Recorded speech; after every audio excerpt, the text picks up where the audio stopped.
de Brigadeiro, nessa cidade linda chamada Rio das Ostras. Eu te convido para ficar aqui 1 hora conosco, 60 minutos de muito conteúdo, bate-papo, louvor, adoração e acima de... E amor a todos que estão nos ouvindo hoje. Aqui do meu lado direito sempre está o meu querido Renato Morgado, comissário da primeira classe, mas hoje ele deixou alguém à altura. Do meu lado direito está aqui, ó, o nada mais, nada menos que Homero, o convidado de honra hoje aqui no nosso programa. E hoje eu quero falar com vocês de um assunto que está na pauta do dia, um assunto que muito se discute em escolas, em igrejas, em faculdades. Eu tenho tido algumas rodas de conversa sobre esse assunto e trouxe alguém que pode falar com propriedade de causa. Eu estou aqui diante da doutora Tamara Inácio. Muito boa noite, querida. Boa noite. Que honra, muito obrigado por nos privilegiar com essa entrevista que eu tenho certeza que vai fazer muito sucesso. É um prazer estar aqui hoje. Eu agradeço o convite, né? É uma honra estar com vocês. Eu tenho certeza que vai ser uma noite de muito aprendizado para todo mundo. Maravilha. Ontem tive a honra de participar de um evento aonde lá no Teatro Municipal aqui de Rio das Ostras, você fez aquele evento encaixando as peças. Parabéns, evento lindo, gente linda, conteúdo. Sabe aquele lugar que você vai e você vai embora, não tem o que dizer? Só elogios. Quero elogiar aqui as pessoas que te ajudaram naquele evento, que ninguém faz nada sozinho, né?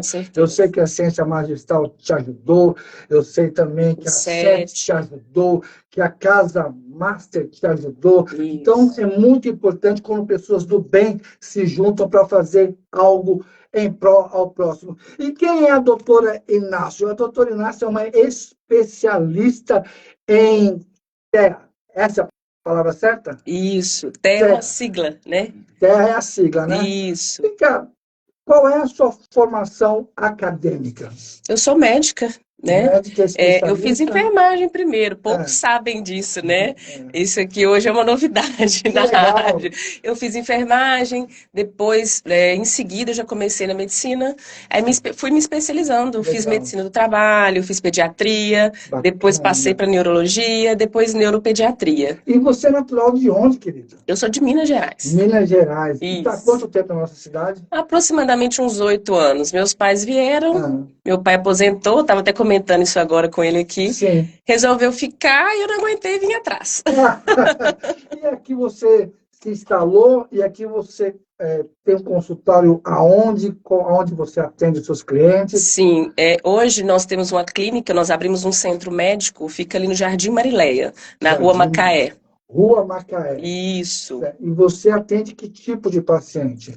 Hoje eu faço exclusivamente atendimento só na parte da neurologia, tanto para adultos quanto para crianças. Mas 90% do meu público hoje é infantil, porque eu especifiquei mais os diagnósticos para os adultos, né? Para eu conseguir dar conta da demanda da parte infantil. Mas eu atendo tanto adulto quanto crianças. O que é o autismo? O autismo, gente, ele igual a gente estava falando agora da sigla, né, o TEA, é o transtorno do espectro autista. Transtorno do espectro autista. Isso. Quando a gente vê... Destrava a língua, né? Isso. Quando você vê por aí escrito assim, TEA, né, é para ficar mais fácil de entender, ou se fala só autismo, né, Sim. Ou quando você vê a sigla, dentro dela, né, tem esse significado, transtorno do espectro autista. Esse transtorno é um transtorno do neurodesenvolvimento. O que é isso? É o nosso cérebro, quando ele vai se desenvolvendo, desde lá do embrião, desde a barriguinha da mãe da gente, até a gente nascer e até a vida adulta, a gente continua desenvolvendo, continua fazendo novas ligações, que são sinapses, para o resto da vida.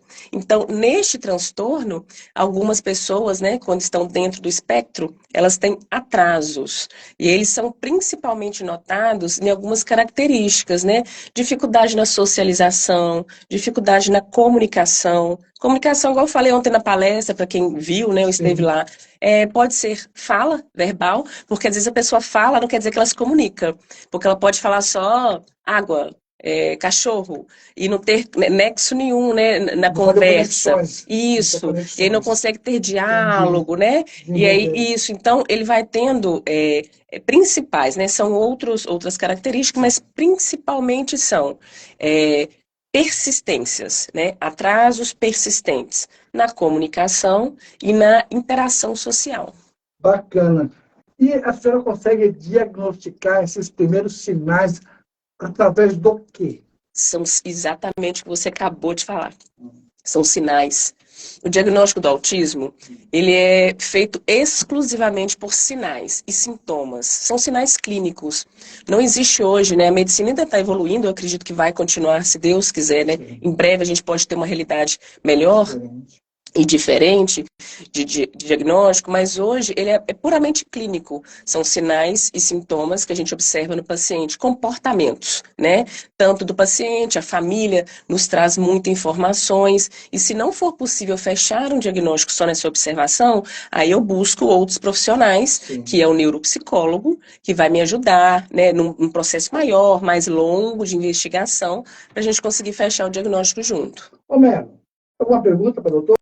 Eu gostaria sim. Pois Boa não. noite a todos. Boa noite. Nosso ouvinte da Rádio 87.9. O que eu gostaria de perguntar é se existe graus dessa doença, de autismo? Sim.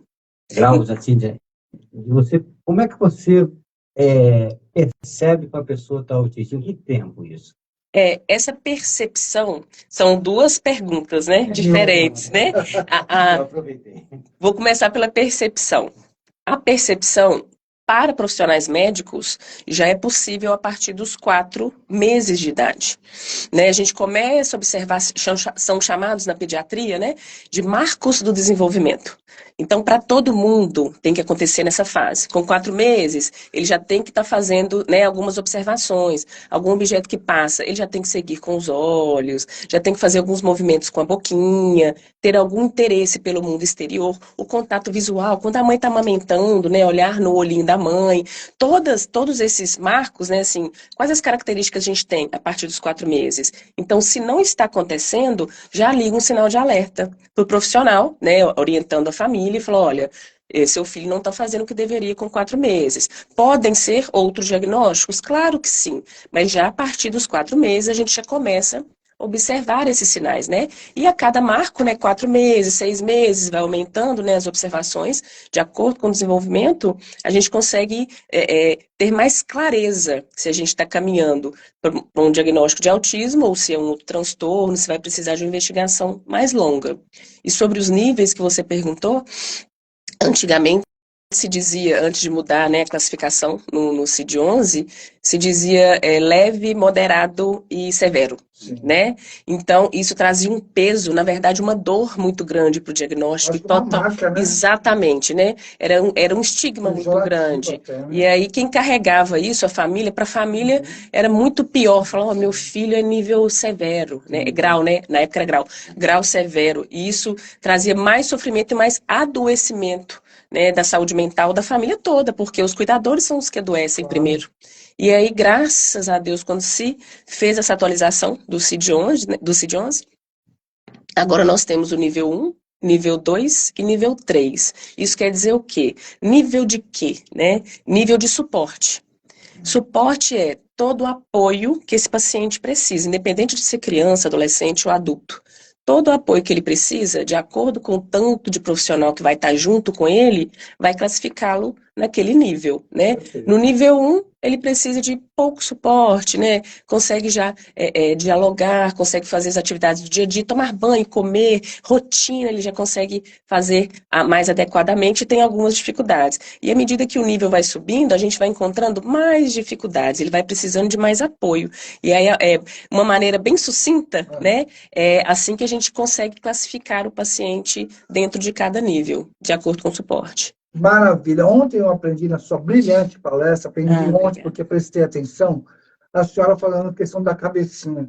Quando a criança fica de cabecinha assim, solta, né? Isso também aponta com a É um dos probabilidade sinais. de ser um sinal? É um sinal, por si só, de atraso no neurodesenvolvimento. Porque há uma certa fase, né, da nossa vida em que a musculatura já tem que estar pronta, né? Ele já tem que sustentar a cabecinha. Exatamente, a gente já tem que ter essa força, né, muscular. Então, dentro dos termos médicos, chama hipotonia, que é uma das características muito presente em alguns, não são todos, tá? Na medicina nem sempre nem nunca. Não quer dizer que isso vai caber a todos. Sim. Mas a maioria dos pacientes com transtorno do espectro autista, eles apresentam hipotonia, que é uma frouxidão, né? Como se fosse uma flacidez muscular.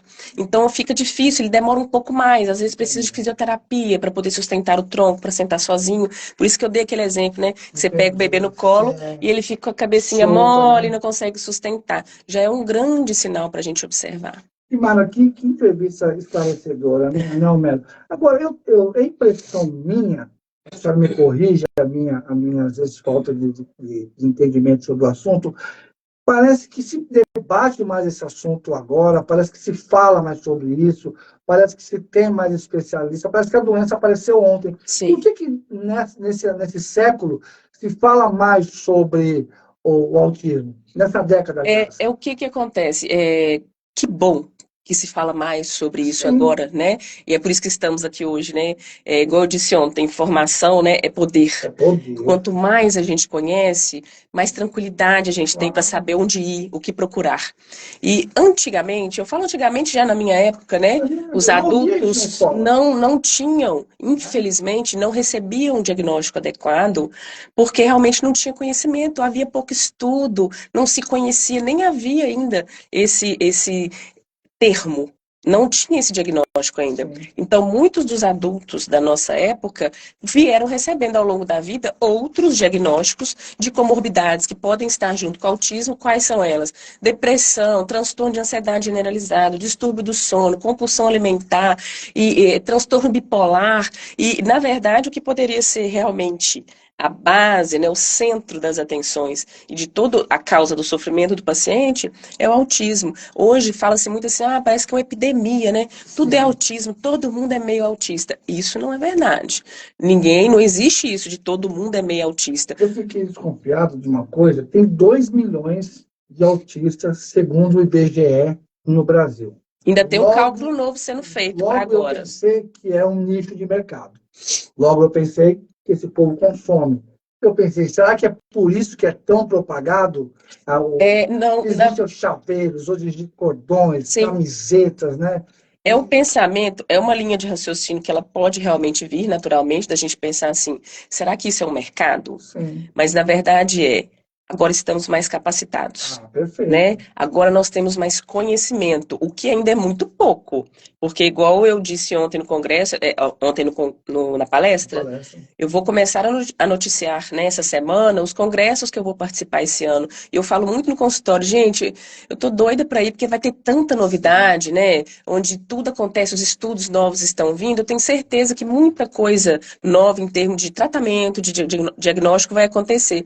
Mas por quê? Hoje a gente tem mais conhecimento do que tínhamos há 20 anos atrás. Então, por isso que hoje é mais divulgado, é mais falado. E não porque é atribuído a um comércio. Porque se fosse assim, um exemplo, uma doença que é muito triste, o câncer.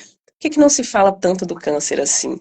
E para a indústria, para hospitais, para clínicas, também gera tanto dinheiro quanto, porque é um tratamento caro. E não se fala tanto dele, é porque agora a gente tem mais estudos sobre o autismo. O câncer já vem sendo estudado há muitos anos, então já não se fala tanto desse diagnóstico. Existe uma lei de 2012, a Lei 12.764, da pernice piena, né? Que ela protege o autista.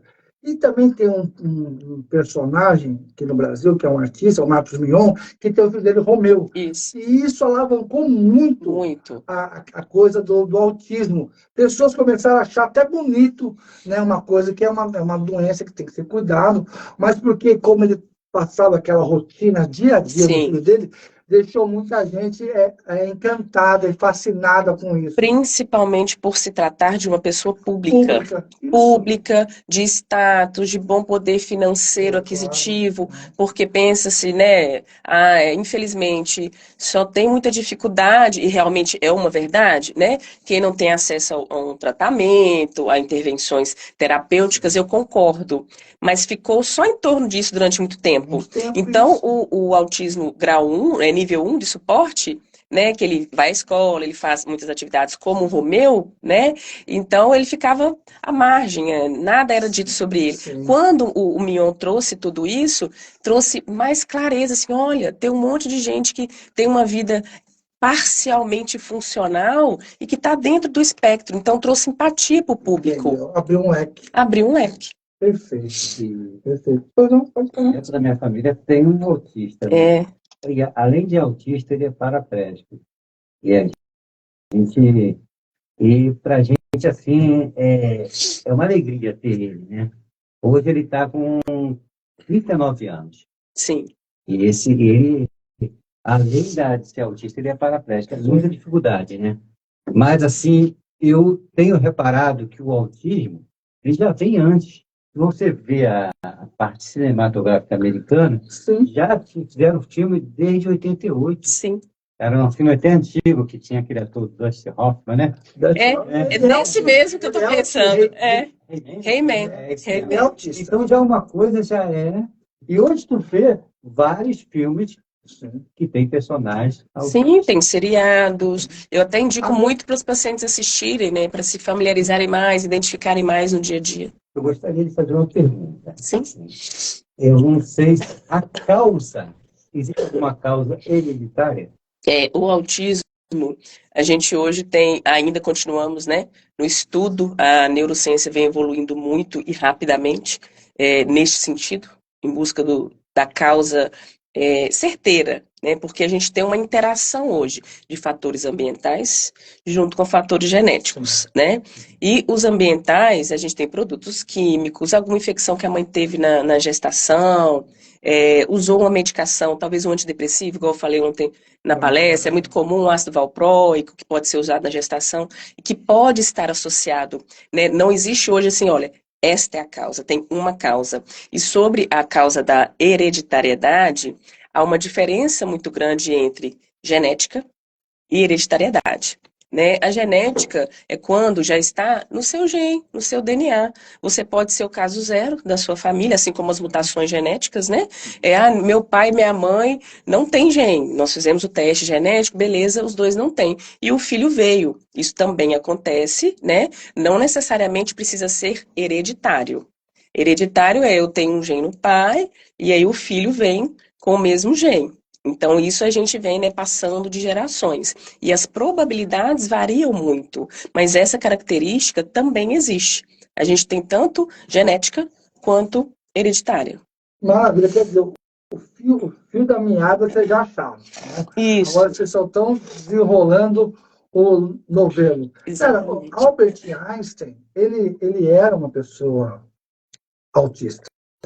Eu pesquisei, Albert Einstein, William Musk, isso, também o Anthony Hawks. Quer dizer, então, são pessoas que estão aí e que viveram a vida delas de uma forma, fizeram sucesso, e isso não impediu delas de terem uma qualidade de vida. É possível ter uma qualidade de vida, ter uma vida normal, mesmo sofrendo do transtorno do espectro? Com certeza. Por que eu digo isso? Porque eu recebo, né, muitos pacientes já na fase adulta para terem o diagnóstico, que nem tinham ainda o diagnóstico, nem sabiam, né? eram vistos como esquisitos, diferentes, né? Reservados, assim, mais cheio de padrões e métodos, né? Bipolar, né? Isso, então a família falava assim, nossa, fulano é muito reservado, esquisitão e tudo mais. Então, essa situação, quando chega agora na fase adulta, são estes pacientes que se casaram, que têm uma formação, que fizeram faculdade, tiveram filhos e tudo. Então, eles têm uma vida funcional, mas com alguns prejuízos. É isso que a gente não pode esquecer. Não quer dizer que o nível 1 de suporte é nível leve, não tem nada de leve nisso, né? As dificuldades que cada um enfrenta, só quem enfrenta ou quem convive é que sabe o quão difícil é, né? Então, por ser nível 1, não quer dizer que seja leve, mas ele consegue sim ter independência, né? Trabalhar, criar filhos, famílias, e quando tem diagnóstico, aí que eu falo assim, agora o caminho fica mais florido. Agora ele começa a fazer terapia, ele tem outros profissionais juntos para deixar a vida mais leve, né? Sem tanto peso para se adaptar às dificuldades que ele tem. A gente falou do caso do filho do Marcos Mion, como que é o nome dele? Romeu. Existe uma segregação nesse país para poder cuidar do autista? A rede pública, ela tá capacitada para poder receber um jovem autista? Ou ainda é uma doença que segrega os menos desfavorecidos? Primeiro, para deixar claro, né, para quem, familiares que eu estou vendo que estão aparecendo aqui chegando, né, Depois você pode falar. é comum a gente ver alguns textos dizendo sobre doença, né? Não é uma doença.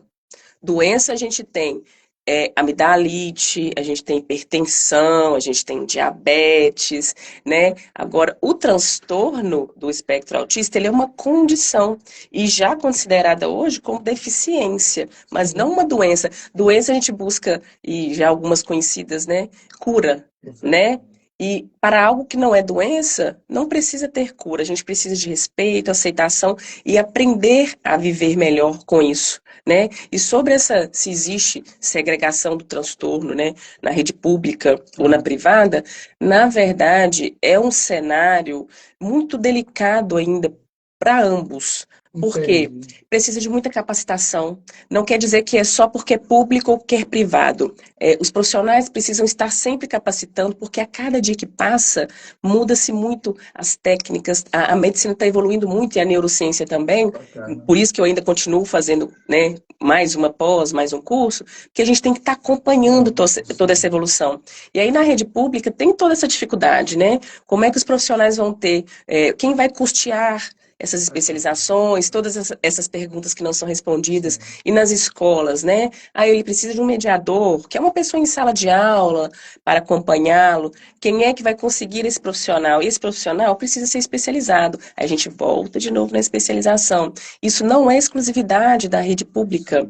No sistema privado, ainda há uma escassez, né, desses profissionais. Então, eu acredito que seja muito mais uma necessidade não só de mão de obra, mas também de especialização, dos profissionais estarem capacitados para atender esse público. Romero? Não, a pergunta também que eu queria fazer é se há algum tratamento para essa condição. É o que a cura, o que a gente acabou de falar, né? Se houvesse uma doença, né, pode ser, não vou dizer, né, daqui, sei lá, uns 30 anos, que a evolução da neurociência já se fale muito, talvez, em manipulação genética. Isso é algo que hoje, para nós, parece, assim, inimaginável. Muito distante da nossa realidade, né?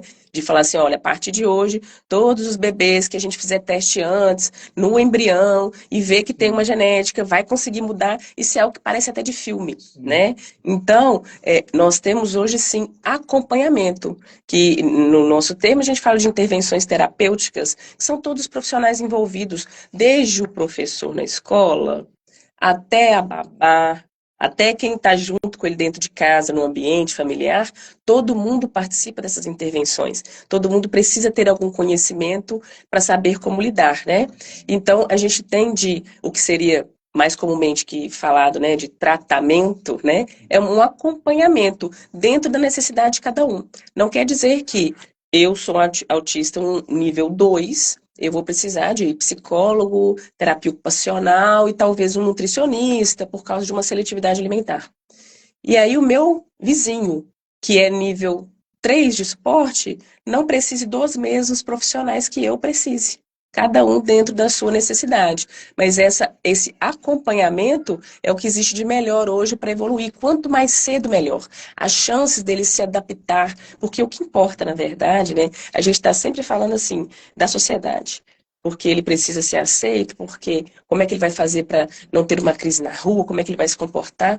O ponto principal, e que infelizmente nem todo mundo percebe, é o paciente, é a pessoa. Ele tem que se sentir bem no ambiente, apesar de qualquer dificuldade que ele tenha, ele tem que estar ali e falar assim, olha, eu tô pertencente. Eu estou nessa faculdade aqui, igual tem alguns pacientes, a luz me incomoda, né? Tem alguma particularidade, eu não gosto de estar muito em público com muita gente, e ser respeitado dentro daquele detalhe de comportamento dele. Ele tem mais um monte de características positivas e muito boas que vai evoluindo junto com ele. E é isso que é importante. A intervenção toda é para que ele consiga se inserir na sociedade e se sentir pertencente, se sentir bem ali, né? Não é a sociedade que tem que se adaptar a ele. Exatamente. Não se exclui. Exatamente. Agora, eu queria, dentro dessa sua graça no falar, isso é muito didático, isso é muito bom, que a pessoa, quando é didática, a gente entende assuntos complexos com uma leveza, de uma forma transparente. O que acontece? Existem muitas mães que não têm acesso a esse tipo de informação. Existem ainda pessoas que não têm acesso. Aí ela pega e acha que o filho dela é preguiçoso, ou o filho dela é lento nos estudos, e isso se torna um transtorno para o autista, porque gritaria, a mãe quer levar o filho na marra, força. Qual é o conselho que a senhora dá para uma mãe que tem que lidar com um filho que ainda não entende a gravidade desse assunto e vai achando que o filho dela não quer estudar, o filho dela não gosta de participar de brincadeiras na escola, está sempre isolado, e na verdade o menino está sofrendo um problema de saúde, né? Existe muito isso? Muito. É muito comum e é triste. Imagina que A culpa dos familiares, né? De chegar ao consultório, chorar e falar assim, ai, doutor, eu tenho tanto arrependimento de tudo que eu fiz, ou do adulto dizer assim, olha, eu já apanhei tanto, eu já tive tanta reclusa por causa disso e daquilo. Então, existe muito isso justamente pela falta de informação. E não é algo assim obrigatório, vamos dizer assim, os pais deveriam saber. Não deveriam, porque eles não são os profissionais. É muito bom lembrar assim, olha, o pai não é ou psicólogo ou terapeuta, ele vai ajudar muito, claro que vai, mas lembrar assim, ó, você ainda é o pai. A gente continua errando, tentando acertar, né? Então, todo esse conhecimento que eles não têm, por isso que eu gosto muito de estar sempre trazendo vídeos, falando muito para que a informação seja disseminada, para que chegue a maioria de pessoas, para que esses pais, essas pessoas que ainda acham, ah, meu filho é preguiçoso, ele não gosta da família, né? Não quer abraçar ninguém, não quer estar perto de ninguém, é frescura, se joga no chão, qualquer coisa dessa.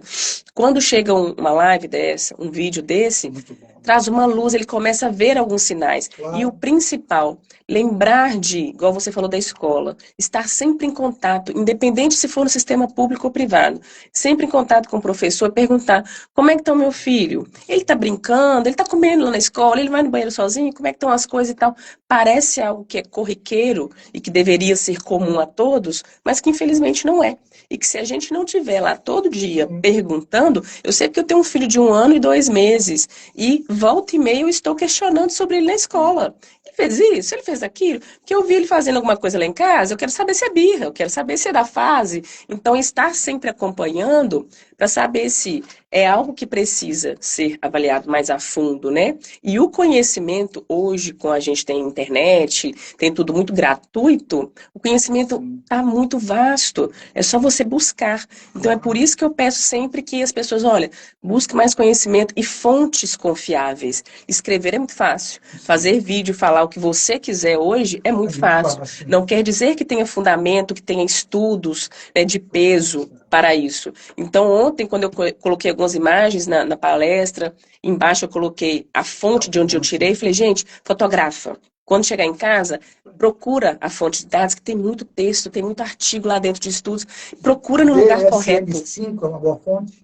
O DSM-5 é uma fonte para profissionais, que é o Manual de Diagnóstico de Doenças e Transtornos de Saúde Mental. Eu só estava usando ontem, né? Isso, que eu mostrei a foto, né? Na verdade, foi para explicar, assim, de onde vem essas perguntas que a Tamara faz na consulta. Porque a consulta demora demais e as pessoas querem saber, assim, mas é demais, por que você pergunta isso tudo? De onde vem isso tudo? Aí eu quis trazer essa clareza, gente, ó, é daqui, é por aqui que a gente se guia, de onde vem os protocolos, de onde vem todos os sinais e sintomas para guiar o diagnóstico, né? Eu quero, dentro desse programa, mandar um abraço para duas crianças que já tiveram nesse programa, que é o Azaf, que é uma criança que a gente ama, que também é autista, e o Laércio, o Ademir, também teve no programa, e eles nadam, eles andam de bicicleta, eles praticam esporte, né? Agora, eu vi uma cena uma vez, doutor, numa praça de alimentação de um shopping, onde uma criança autista, ela jogava tudo no chão. Ela jogava o refrigerante, jogava os lanches, né? E as pessoas não sabiam como lidar com aquilo. Teve um abençoado lá, eu sou pastor de igreja também, assim como que quis expulsar o demônio, achando que a criança estava endemoniada. Existe esse grau da criança ficar violenta ao ponto de querer quebrar tudo? Como lidar com isso? Existe. E, mais uma vez, não é exclusividade do autismo, né? Por isso que é muito importante ter conhecimento, ter diagnóstico correto, né? Porque isso pode acontecer em outros transtornos também. Mas, igual falando especificamente, né, deste paciente, no caso de autismo, pode acontecer. São as crises, a gente pode ter crise que fala sensorial, porque eles têm uma sensibilidade a mais do que eu, no caso, né? Comparando comigo, que essa luz aqui não está me incomodando, o barulho não está me incomodando do ar-condicionado, essas coisas que eu particularmente não estou observando. Mas que para uma pessoa que tem uma audição maior, uma sensibilidade, isso em doses homeopáticas, né, que eu brinco todo dia, chega uma hora que aquilo transborda. Então, igual você acabou de dar um exemplo, numa praça de alimentação, lugar extremamente barulhento, muita cor, muita luz, muito cheiro, muita gente. E se ele não gostar, se ele ficar incomodado de estar com muita gente? Tem que procurar as causas primeiro, né? O que fazer nesse momento? O que trouxe essa crise para ele? Ele está incomodado porque ele não gosta de estar num ambiente com muita gente? O familiar tem que estar muito atento, procurar, né? É o barulho que incomoda? É o cheiro? Ou ele está comendo algo na textura que ele não goste? A temperatura não está adequada? Porque alguns têm uma rigidez cognitiva muito grande. Eu só gosto de coisa pastosa, um exemplo. Tem grãozinhos ali no meio. E você o obriga a comer. Isso para ele é uma coisa difícil demais de lidar. E se for uma criança, para adulto a gente às vezes já tem alguma dificuldade, né? Assim, de aceitar algumas coisas. E se for uma criança, fica muito mais difícil de posicionar. Então ela pode sim ficar agressiva, tentar, né, autolesivo, se bater, se morder, se jogar no chão, bater a cabeça, e por diversos motivos, não só sensoriais. Ele pode estar tendo dor de ouvido, pode estar tendo dor de dente, pode ser dor de barriga. E se ele não for verbal? Mas e se ele fala, mas ele não consegue se comunicar? E se ele não consegue dizer assim, mamãe, meu ouvido está doendo? Ele pode se expressar dessa forma, né? Toda a movimentação é uma forma de se expressar. O complicado é a gente ter todo esse olhar para entender os porquês, né? Acompanhar como que isso acontece. E a agressividade pode ser contra outros, né? De tentar bater ou tentar morder na tentativa de se livrar daquele sofrimento. Né? Isso, daquele sofrimento. Sim. E aí, eu falei ontem sobre isso, né? O ideal é procurar uma intervenção. Falar com o psicólogo dele antes, né? Com o terapeuta, e perguntar, olha, na hora que o fulano fizer isso, como é que eu vou agir? O que eu devo fazer? Mas e se você não tem acesso? E se você não tem acesso a psicólogo, a terapeuta, como é que você vai fazer? Isso me deixou muito perplexo, porque é uma praça de alimentação cheia de pessoas adultas, pessoas capacitadas, né? Todo mundo ficou desarmado, sem saber o que fazer. Aí que você falou a palavra certa. Capacitada. Ninguém está capacitado. Se tivesse, esse profissional ia se apresentar. Eu estou na praça de alimentação, né? Vamos supor que eu não trabalhasse com nada nesse ambiente de autismo, né? Fosse só clínico geral. E aí alguém engasga do meu lado. Isso já aconteceu comigo, eu nem morava aqui em Rio das Ostras. Numa festa junina do meu sobrinho, uma senhora engasgou e eu tive que ir lá fazer uma manopla para desengasgar, com churrasquinho. Então, é a pessoa que está capacitada naquele ambiente. Então, quando você pensa assim, uma praça de alimentação que tem muitos adultos, está todo mundo capacitado, não estão capacitados. Eles são funcionais, mas eles não sabem como lidar com aquilo, nunca foram treinados, não entendem sobre o assunto, então todo mundo congela, ou fica só observando, ou se afasta. E para o familiar, é muito difícil se ele está passando pela primeira vez. Então é sempre tentar observar assim, o que ele precisa? Ele precisa de tempo. Algumas crises, a pessoa só precisa se afastar e esperar. Lógico que, se não for, trazer risco para o paciente. Olha, ele está se machucando. Aí, infelizmente, a gente precisa talvez de uma contenção mecânica, abraçar, puxar o braço, conversar, dar um abraço se ele aceitar. Mas se não for preciso, é levar para um ambiente tranquilo, é conversar, tirar do lugar onde ele está, né? Tenta tirar ele daquele barulho, daquela confusão toda. Vamos para um lugar fresco, refresca. Alguns gostam muito de se deitar ao chão para se regular. Regular é sair de crise ou de ansiedade, né? Deixa. Na minha recepção, quando chega e precisa, como a equipe já está treinada, isso é extremamente natural. Ah, doutora, o seu paciente está deitado aqui e tal. Eu falei, tá, na hora que ele estiver pronto, você pede para entrar. Vou fazendo algumas pendências e tudo, e ele leva o tempo que ele precisar. Regulou? Tá pronto para entrar? Beleza, agora a gente vai começar. Maravilha, que legal, né, Elmera? Que papo esclarecedor. Isso é muito mais comum do que a gente possa imaginar, viu? Muito mais comum. Dentro de igrejas hoje, a salinha das crianças, onde as crianças ficam enquanto o culto ocorre, precisa-se de pessoas capacitadas para lidar com esse tipo de criança também. Exatamente. Porque às vezes você vê que a criança está no meio do culto, ela está incendiando o culto, não no poder de Deus, correndo. Sim. E às vezes as tias ficam sem saber o que é, e de repente é um autista, né? Pode ser. É uma situação delicada de se observar, porque esta inquietação, e eu sempre falo muito isso no consultório, em palestra, em qualquer lugar, assim, olha, menino, gente, é para dar dor de cabeça mesmo. O menino tem que fazer bagunça, o menino tem que querer pegar as coisas. Foi o que eu falei ontem dos Marcos. Se ele não mostra vontade de pegar nada, de enfiar um dedinho na tomada, de pegar uma bolsa, tem algo errado. Não quer dizer que tem que ser desse jeito, assim, de atrapalhar a rotina da família, né? Ou não consigo comer uma pizza. Eu sempre pergunto, você consegue sair com seu filho para comer uma pizza? Você consegue ir à igreja com ele, ir ao culto, ele senta e tudo mais? Mas pode estar tanto de uma inquietação motora, que também faz parte de alguns pacientes, né?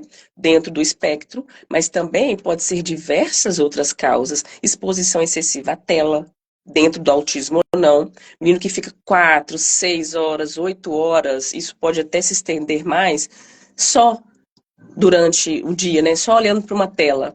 Então, ele não tem outras atividades cognitivas, ele não tem curiosidade, ele vai fazer coisas lúdicas, criar brinquedos, desenhar e tudo mais. Então, quando ele chega num ambiente que não tem uma tela, ele está extremamente impaciente, não aguenta esperar nada, é intolerante, porque ali no vídeo é tudo rápido, não é igual na nossa época, que eu me lembro muito bem, que minha mãe falava assim, ó, se você não assistiu o desenho de ir pra escola, depois não tem mais, porque de tarde não tinha. Sim. E aí, há pouco tempo, quando eu conversei isso com meu marido, que eu já não vejo a televisão há muito tempo, né, assim, a televisão aberta, aí meu marido falou assim, minha filha, não tem isso mais de desenho de manhã não. Eu falei, o quê?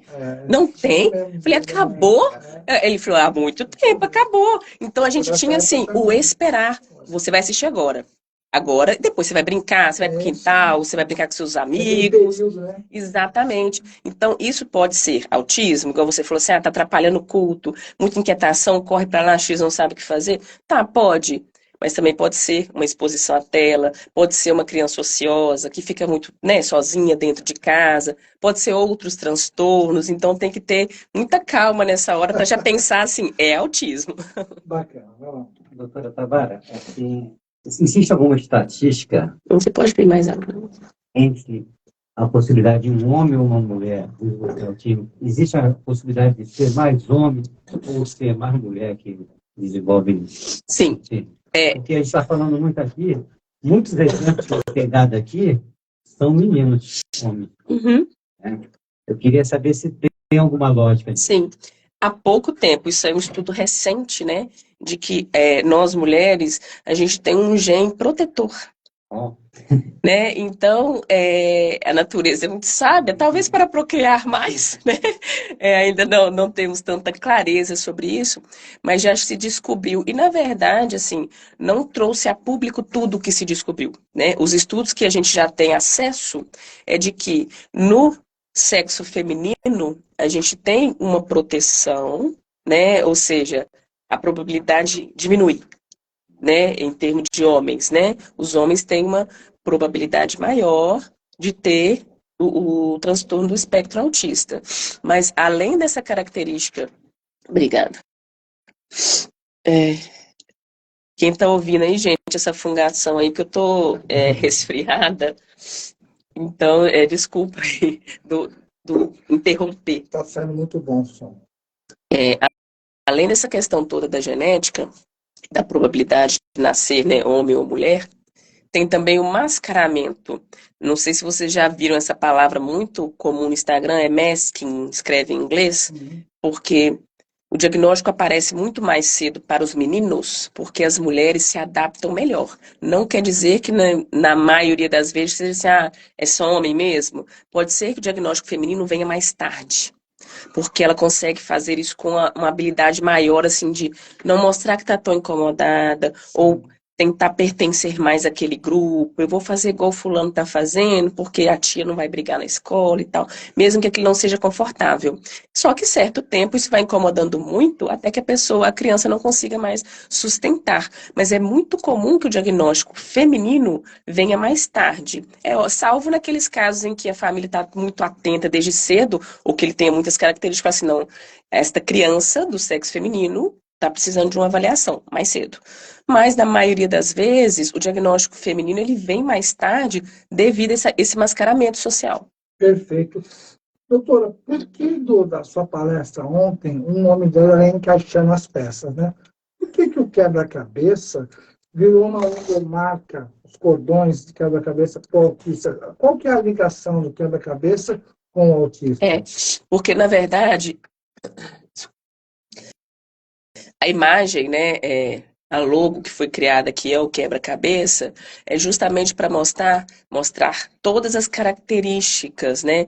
Porque é um transtorno que tem muitas características, não é matemático, né? Nível 1 só tem 3 características, nível 2 não. Eu brinco muito no consultório assim, olha, são 50 tons de sintomas, né? Que a mãe fala assim, nossa, eu não sabia, porque isso é tão sutil. Eu falei, pois é, querida, mas tem 1000 peças, né? 1000 peças. Então, o quebra-cabeça veio e com cores diferentes, né? Justamente porque, e não sei se vocês já perceberam que todas as imagens, elas não estão formando um desenho, porque cada paciente é único. Então, é um quebra-cabeça que não é para ser finalizado. Né?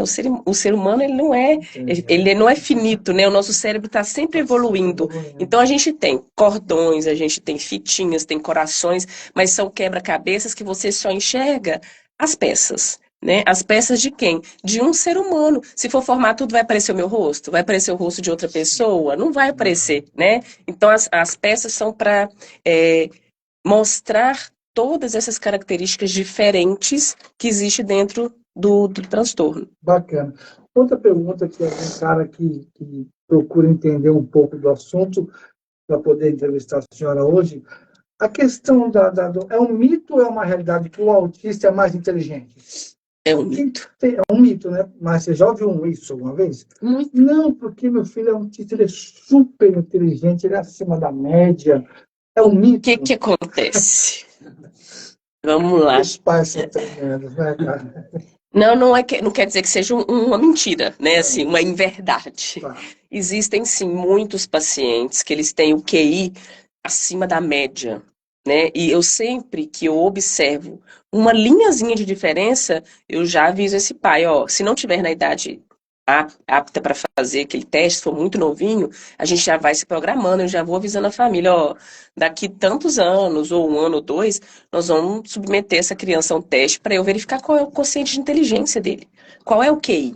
Isso pode ser dentro do TDAH, Isso pode ser dentro do autismo, né? Pode ser dentro de uma mutação genética. Não quer dizer que isso vai interferir diretamente na inteligência. E essa ideia de que todo autismo é muito inteligente não é uma regra, mas existem sim autistas com superdotação, porque é uma escala dentro do quociente de inteligência, né? A gente tem deficiência intelectual, tem o médio superior, altas habilidades, superdotação. Vai de acordo com a classificação que o neuropsicólogo faz. Esse teste não é feito por mim, é um outro profissional capacitado para isso, que eu peço o auxílio dele, e ele faz uma gama, um vasto teste com esse paciente, demora muito tempo, né? Acho que são 60 dias, é de 8 a 12 sessões, é um processo longo e muito sério para ser realizado. E aí sim a gente consegue entender, porque muito pode acontecer no contrário também. Se ele tiver o QI 1 ponto, 2 abaixo do esperado para a faixa etária dele, muda todo o comportamento. Perfeito. E a maioria das pessoas nem sabe, nem pensam sobre isso, que eu falo assim, ué, mas espera aí, isso pode ser o QI dele. Não, doutora, é TDAH, é só desatenção. Eu falei, mas calma, deixa eu ver se ele não está aprendendo, porque a inteligência dele pode estar um pouco abaixo. Ou deixa eu ver se essa inquietação toda é só do autismo, ou se ele está muito inquieto, porque a velocidade dele, como ele tem uma performance melhor, ele pensa mais rápido, age mais rápido, fica impaciente, ué. Aprende rápido, não quer ficar na sala de aula, quer sair logo e tudo mais. Então, pode ser sim, mas não quer dizer que seja uma regra de que todo autista é extremamente inteligente, mas alguns podem ser sim. Maravilha. Maravilha. Sabe o que eu achei interessante aqui, observando, a senhora respondendo as perguntas, que não é só uma atividade técnica da senhora, mas é uma missão. É algo que é o meu legado. Você, né? Eu quero deixar isso para todo mundo que eu passo. Eu sempre penso assim, é uma vida, né, que sai, uma família. Eu brinco muito, até falo muito isso nos almoços com a minha mãe, né? Eu falo assim, mãe, paciente meu, ele me ama ou ele me odeia. Porque é tudo muito claro e muito forte, né? Assim, no consultório verdadeiro. É como se fosse assim, eu estou entrando para sua família. Nós vamos mudar a rotina, vai ser preciso fazer muitas coisas. Não existe, eu brinco muito que eu não trabalho com mágica, né? Eu falo, não, com milagres. Eu falo assim, ó, não estamos trabalhando com milagres. Para ficar mais leve a consulta, então não existe a solução em cápsulas, né? É um trabalho conjunto, é a família, é a escola, é a alimentação, sou eu, entendendo por dentro, preciso saber de dentro para fora. Eu vejo os comportamentos, são só sintomas, né? A pontinha do iceberg. Então, é amor mesmo, né? Todo dia que eu saio de casa, até falei sobre isso ontem na palestra, eu saio para ser feliz. É muito bom sair de casa assim. Hoje eu vou fazer diferença na vida de alguém. Hoje, né? Você falou o texto da palavra de ser feliz. Exatamente. Porque aí, na verdade, eu acho não, né? Eu vivo isso, a gente contribui muito mais. A minha vida evolui, né? Dentro da minha casa as coisas ficam mais leves, mais tranquilas, porque você está trabalhando feliz, e aí os pacientes têm uma resposta melhor sua. O profissional se empenha mais, ué. Eu tô ali, às vezes eu chego em casa, minha cabeça fritando, e eu falo assim, nossa, eu aviso meu marido assim, olha, hoje não dá nem para ligar a televisão, porque eu tô extremamente cansada, às vezes foram casos pesados, e eu preciso dar uma estudada. Então, eu preciso desacelerar, apagar a luz e tal, para depois dar uma lida, procurar algum artigo, alguma coisa para eu dormir, porque eu sei que enquanto a gente dorme, a gente ainda processa. E eu não sou boba nem nada, eu ajudo isso, né? Já dou uma lida antes de dormir, porque quando eu durmo, eu consigo absorver aquilo tudo e acordar com uma nova ideia. Se eu não sei o que fazer, se está muito complicado, eu tenho que estudar mais, eu tenho que pensar o que eu vou fazer amanhã para esse paciente melhorar. Maravilha. Gente, eu quero mandar um abraço para pessoas que estão acompanhando a gente aqui, que são amigos queridos que estão nos ouvindo aqui. O Renato Morgado, né? Renato, um abraço. Quero dizer para você que a gente está muito ansioso para a sua volta aqui na próxima sexta-feira, tá? Um beijo no seu coração, da sua família. Roberto Santos, querido amigo de São Paulo, Maria Araújo, o Edson. Edson, muito obrigado pelo carinho de abrir os microfones da rádio para a gente poder fazer esse programa maravilhoso. Gente, eu quero falar agora, você vê que eu estou com o cabelinho bem cortado, não estou? Da barbearia do De Lucas. Barbearia do De Lucas fica lá na Rua das Camélias, no número 17. Você quer ir pregar, você vai fazer um concurso, vai entregar um currículo, vai bem assiado, corta o cabelinho, faz a barba. Procura lá o De Lucas, lá na barbearia dele, na Rua das Camélias, número 17. Eu vou te levar lá, Alberto, para você fazer um cabelo que você Só vai quem ver. corta meu cabelo é minha esposa. Barbearia do De Lucas. Aquele cabelinho sempre na régua. Gente, doutora, nós estamos quase chegando no final do nosso programa. É 1 hora de programa, passou rápido. Eu fiz uma lista de perguntas, pessoal, não consegui fazer nem metade, mas é porque o papo fluiu, você passou muitos esclarecimentos importantes, mas eu quero deixar esse programa aberto para a senhora voltar outras vezes. Nós iremos ter, a partir de terça-feira que vem, um programa semanal de 3 horas. Eu quero novamente voltar a esse assunto, que eu acho que é um assunto que tem que ser amplificado cada vez mais. Vai ser um prazer. Deixe suas considerações finais, agradece as pessoas que estão aí te acompanhando, quem a senhora queira agradecer, fica à vontade. Obrigado, gente. Todo mundo que está aqui presente, né, que esteve conosco aqui nessa live que foi muito importante. Eu espero que tenha sido esclarecedora. Se igual você falou que tinha muitas perguntas aí, né? Para quem mandou pergunta e eu não consegui responder aqui em tempo hábil, é a mesma regra da palestra. Me manda lá no direct, que à medida que for possível, eu vou respondendo e vou colocando lá nos stories para vocês, e a gente vai se falando, né? Quero agradecer meu marido, que está lá em casa com meu filho dormindo, né? Que eu tô com o bebezinho, e ele ficou com ele para eu poder vir aqui hoje. E agradecer a todos os meus pacientes, as mães que ouviram, que entraram aqui. Obrigada pela honra, né? De participar da vida de vocês, da família de vocês. E eu tenho muito orgulho, não só dos seus filhos, né? Porque a família participa muito, faz toda a diferença, né? Então, um beijo para todo mundo e a gente continua junto. Me responde uma última pergunta aqui. O que é estereotipia? Estereotipias. Que palavra. Que palavra, que termo técnico estranho, né? Por favor, doutora. Estereotipias são movimentos repetitivos, né? Que é uma das características que pode estar presente. Eu até, quem está vendo aqui, ou que esteja vendo, né, pelo seu canal, na minha página no Instagram tem um vídeo sobre isso, que eu dou diversos exemplos desses movimentos.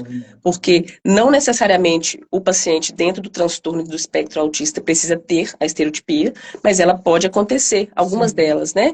São movimentos repetitivos que eles usam para se regular, seja para ficar mais tranquilo, ou seja como forma de comunicação, ou seja como padrão. O que são esses movimentos? Ele pode simplesmente girar em torno dele, ninguém está chamando ele para brincar, e ele está girando.